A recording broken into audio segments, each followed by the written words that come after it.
KTM adventure 390 2025 model release ಆದಾಗ ಮುಚ್ಚಿಟ್ಟಿರೋದು. ಅವತ್ತಿಂದ ಇವತ್ತಿನವರೆಗೂ ನಾನು ಹಿಮಾಲಯನ್ 450 ಕವರ್ನ ಓಪನ್ ಮಾಡಿಲ್ಲ. ಹಾಗೆಲ್ಲ ತಪ್ಪು ತಿಳಿಬಿಡಿ, ಸ್ವಲ್ಪ ಕೆಲಸದಲ್ಲಿ ಬಿಸಿ ಇದೆ, ಹಾಗಾಗಿ ಎಲ್ಲೂ ರೈಡ್ ಹೋಗಕ್ಕಾಗಿಲ್ಲ.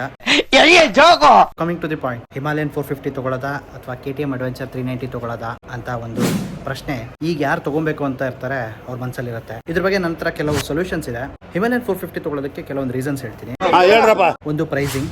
ಹಿಮಾಲಯನ್ 450ಗೆ ಮತ್ತೆ KTM ಅಡ್ವೆಂಚರ್ 390ಗೆ ಹೆಚ್ಚು ಕಡಿಮೆ 80,000 to 90,000 ಡಿಫರೆನ್ಸ್ ಕಾಣಿಸ್ತಾ ಇದೆ ಆನ್ ರೋಡ್ ಪ್ರೈಸ್. ಸೊ ಅದೊಂದು ರೀಸನ್. ಇನ್ನೊಂದು ಸರ್ವಿಸ್ ನೆಟ್ವರ್ಕ್.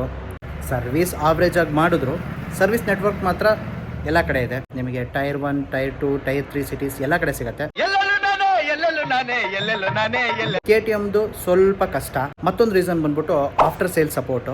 ನಮಗೆ ರಾಯಲ್ ಎನ್ಫೀಲ್ಡ್ ಅವ್ರದ್ದು ಆಫ್ಟರ್ ಸೇಲ್ ಸಪೋರ್ಟ್ ತುಂಬಾ ಚೆನ್ನಾಗಿದೆ, ಕ್ವಿಕ್ ರೆಸ್ಪಾನ್ಸ್ ಇದೆ. ಇವನ್ ಶೋರೂಮ್ ಮತ್ತೆ ಸರ್ವಿಸ್ ಸೆಂಟರ್ಗಳಲ್ಲಿ ನಮಗೆ ಸರಿಯಾದ ರೆಸ್ಪಾನ್ಸ್ ಸಿಗದೇ ಇದ್ರು ನಾವು ಎಸ್ಕಲೇಟ್ ಮಾಡಿದಾಗ ರಾಯಲ್ ಎನ್ಫೀಲ್ಡ್ ಅವ್ರ ಕಡೆಯಿಂದ ಒಳ್ಳೆ ಉತ್ತರಗಳು, ಬೇಕಾದಂಥ ಸೊಲ್ಯೂಷನ್ಸ್ಗಳು ನಮಗೆ ಸಿಗುತ್ತೆ. ಇನ್ನು KTM ಯಾವ ರೀಸನ್ಗೆ ತೊಗೊಬೋದು ಅಂತ ಹೇಳಿದ್ರೆ ಅದರಲ್ಲಿರೋಂಥ ಎಲೆಕ್ಟ್ರಾನಿಕ್ಸು, ಹೊಸ ಮಾಡೆಲ್ ಅಪಿಯರೆನ್ಸ್ ತುಂಬ ಚೆನ್ನಾಗಿದೆ.